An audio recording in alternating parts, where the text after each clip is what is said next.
Berusaha untuk selalu ikhlas dengan menyerahkan semua jalan hidup ini hanya kepada Tuhan, sudah pasti akan menenangkan hati yang galau.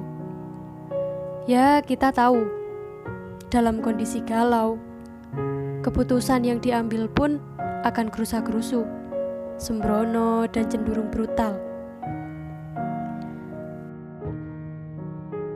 Di balik setiap kejadian yang kita alami, pasti ada pesan dari Allah pada kita, yang sering kita sebut ada hikmahnya.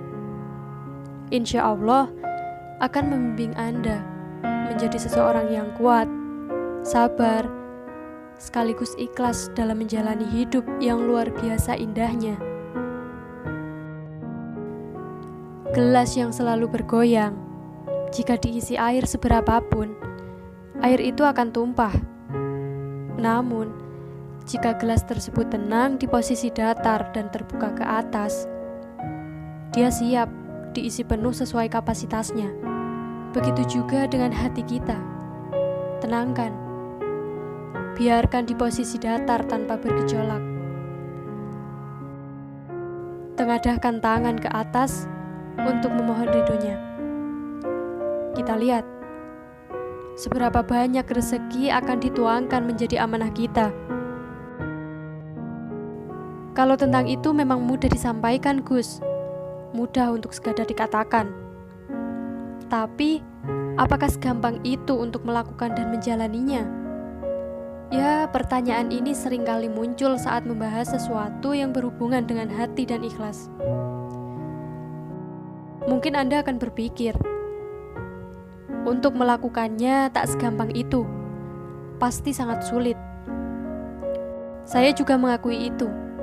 Memang tidak mudah, bahkan cenderung berat. Namun, saat kita bersungguh-sungguh melakukannya, pertolongan Allah akan selalu bersama kita. Dan bukan berarti semua itu tidak bisa dilakukan.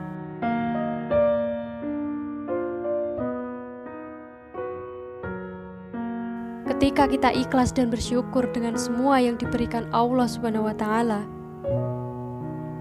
kesyukuran itu saja akan memberikan ketenangan yang luar biasa di hati kita.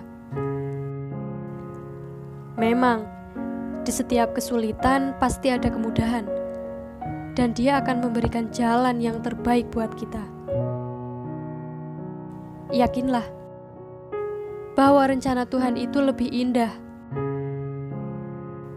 Lalu apa yang terjadi?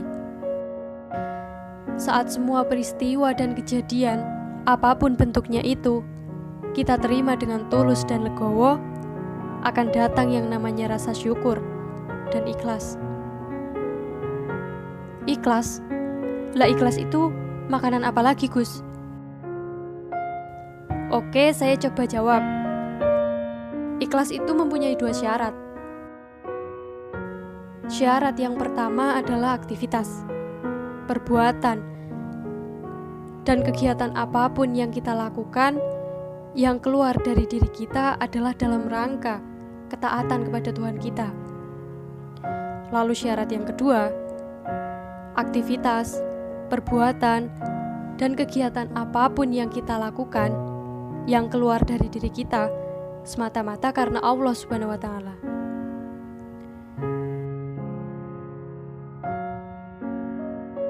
Maaf, gak ada cerita nih.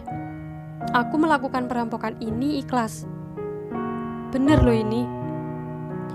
Ya maaf, itu bukan ikhlas, walaupun Anda melakukannya dengan sepenuh hati. Kenapa bukan ikhlas? Ya, karena aktivitas tersebut tidak dilakukan dalam rangka ketaatan kepada Allah. Aku memperkosa ini ikhlas. Ya maaf, itu bukan keikhlasan karena syarat pertama bahwa aktivitas itu adalah dalam rangka ketaatan kita kepada Allah tidak tercukupi. Begitu juga dengan syarat yang kedua. Aktivitas kita ini termasuk kategori ikhlas saat kita lakukan semata-mata karena penilaian Tuhan kita, bukan penilaian makhluk lain termasuk manusia. Artinya, Saat kita melakukan aktivitas, ibarat berjalan dengan kecepatan 70 km per jam, kemudian dihina, dicaci, dimaki, difitnah, dikucilkan, atau bahkan tidak dianggap oleh orang lain, maka kita tetap berjalan dengan kecepatan 70 km per jam. Begitu juga sebaliknya. Saat kita disanjung, dipuji-puji, diunggul-unggulkan, atau diidolakan banyak orang, maka kecepatan kita tidak berubah, tetap 70 km per jam. Tidak ada yang berubah karena yang namanya ikhlas hanya menggantungkan parameter penilaian kepada Allah.